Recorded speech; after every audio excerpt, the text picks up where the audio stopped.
At some point in our lives, almost every one of us will have her heart broken. My patient Kathy planned her wedding when she was in middle school. She would meet her future husband by age 27, get engaged a year later, and get married a year after that. But when Kathy turned 27, she didn't find a husband. She found a lump in her breast. She went through many months of harsh chemotherapy and painful surgeries, and then just as she was ready to jump back into the dating world, she found a lump in her other breast and had to do it all over again. Kathy recovered, though, and she was eager to resume her search for a husband as soon as her eyebrows grew back in. When you're going on first dates in New York City, you need to be able to express a wide range of emotions. Soon afterwards, she met Rich and fell in love. The relationship was everything she hoped it would be. 6 months later, after a lovely weekend in New England, Rich made reservations at their favorite romantic restaurant. Kathy knew he was going to propose, and she could barely contain her excitement. But Rich did not propose to Kathy that night. He broke up with her. As deeply as he cared for Kathy, and he did, he simply wasn't in love. Kathy was shattered. Her heart was truly broken, and she now faced yet another recovery. But 5 months after the breakup, Kathy still couldn't stop thinking about Rich. Her heart was still very much broken. The question is, why? Why was this incredibly strong and determined woman unable to marshal the same emotional resources that got her through 4 years of cancer treatments? Why do so many of us flounder when we're trying to recover from heartbreak? Why do the same coping mechanisms that get us through all kinds of life challenges fail us so miserably when our heart gets broken? In over 20 years of private practice, I've seen people of every age and background face every manner of heartbreak. And what I've learned is this: when your heart is broken, the same instincts you ordinarily rely on will time and again lead you down the wrong path. You simply cannot trust what your mind is telling you. For example, we know from studies of heartbroken people that having a clear understanding of why the relationship ended is really important for our ability to move on. Yet, time and again, when we are offered a simple and honest explanation, like the one Rich offered Kathy, we reject it. Heartbreak creates such dramatic emotional pain, our mind tells us the cause must be equally dramatic. And that gut instinct is so powerful, it can make even the most reasonable and measured of us come up with mysteries and conspiracy theories where none exist. Kathy became convinced something must have happened during her romantic getaway with Rich that soured him on the relationship, and she became obsessed with figuring out what that was. And so she spent countless hours going through every minute of that weekend in her mind, searching her memory for clues that were not there. Kathy's mind tricked her into initiating this wild goose chase, but what compelled her to commit to it for so many months?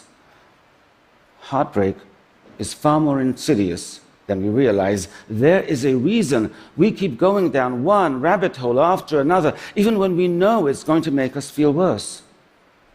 Brain studies have shown that the withdrawal of romantic love activates the same mechanisms in our brain that get activated when addicts are withdrawing from substances like cocaine or opioids.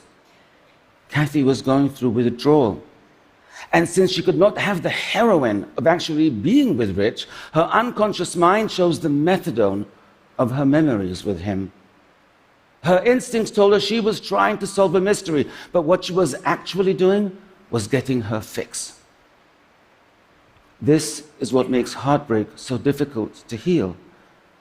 Addicts know they're addicted. They know when they're shooting up. But heartbroken people do not. But you do now. And if your heart is broken, you cannot ignore that. You have to recognize that as compelling as the urge is, with every trip down memory lane, every text you send, every second you spend stalking your ex on social media, you are just feeding your addiction, deepening your emotional pain, and complicating your recovery. Getting over heartbreak is not a journey. It's a fight, and your reason is your strongest weapon. There is no breakup explanation that's going to feel satisfying. No rationale can take away the pain you feel. So don't search for one. Don't wait for one. Just accept the one you were offered, or make up one yourself, and then put the question to rest, because you need that closure to resist the addiction. And you need something else as well. You have to be willing to let go, to accept that it's over. Otherwise, your mind will feed on your hope and set you back. Hope can be incredibly destructive when your heart is broken. Heartbreak is a master manipulator. The ease with which it gets our mind to do the absolute opposite of what we need in order to recover is remarkable. One of the most common tendencies we have when our heart is broken is to idealize the person who broke it. We spend hours remembering their smile, how great they made us feel, that time we hiked up the mountain and made love under the stars. All that does is make our loss feel more painful. We know that. Yet we still allow our mind to cycle through one greatest hit after another, like we were being held hostage by our own passive-aggressive Spotify playlist. Heartbreak will make those thoughts pop into your mind, and so to avoid idealizing, you have to balance them out by remembering their frown, not just their smile, how bad they made you feel.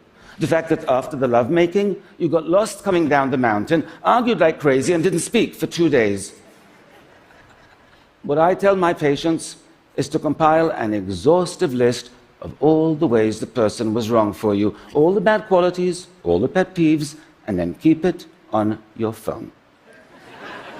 And once you have your list, you have to use it. When I hear even a hint of idealizing or the faintest whiff of nostalgia in a session, I go, phone please. Your mind will try to tell you they were perfect, but they were not. And neither was the relationship. And if you want to get over them, you have to remind yourself of that frequently. None of us is immune to heartbreak. My patient Miguel was a 56-year-old senior executive in a software company. 5 years after his wife died, he finally felt ready to start dating again. He soon met Sharon, and a whirlwind romance ensued. They introduced each other to their adult children after 1 month, and they moved in together after 2. When middle-aged people date, they don't mess around. It's like Love Actually meets The Fast and the Furious. Miguel was happier than he had been in years, but the night before their first anniversary, Sharon left him. She had decided to move to the West Coast to be closer to her children, and she didn't want a long-distance relationship. Miguel was totally blindsided and utterly devastated. He barely functioned at work for many, many months, and he almost lost his job as a result.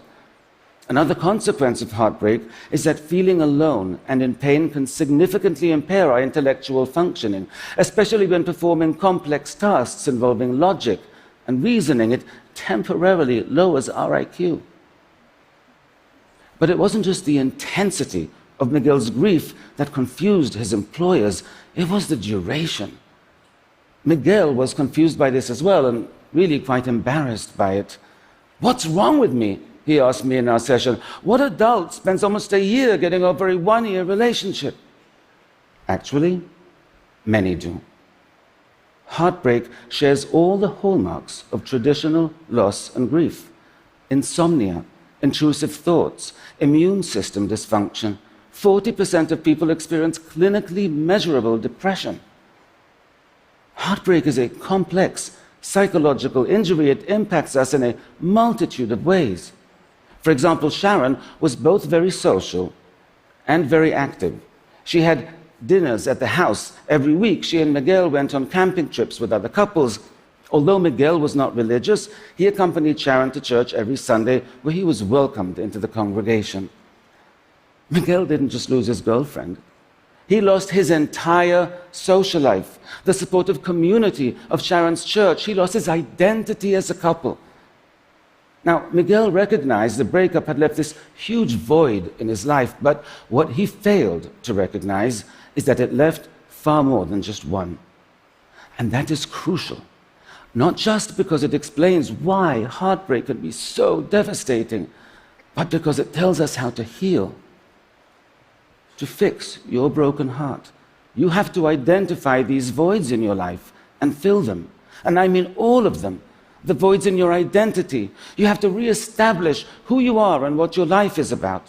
The voids in your social life, the missing activities, even the empty spaces on the wall where pictures used to hang.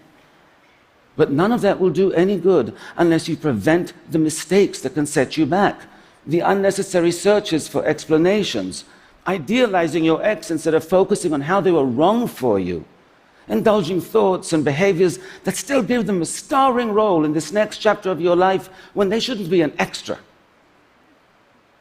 Getting over heartbreak is hard, but if you refuse to be misled by your mind and you take steps to heal, you can significantly minimize your suffering.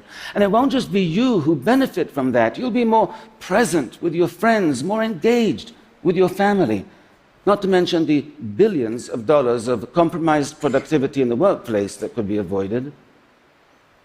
So if you know someone who's heartbroken, have compassion, because social support has been found to be important for their recovery. And have patience, because it's going to take them longer to move on than you think it should. And if you're hurting, know this: it's difficult. It is a battle within your own mind, and you have to be diligent to win. But you do have weapons. You can fight, and you will heal. Thank you.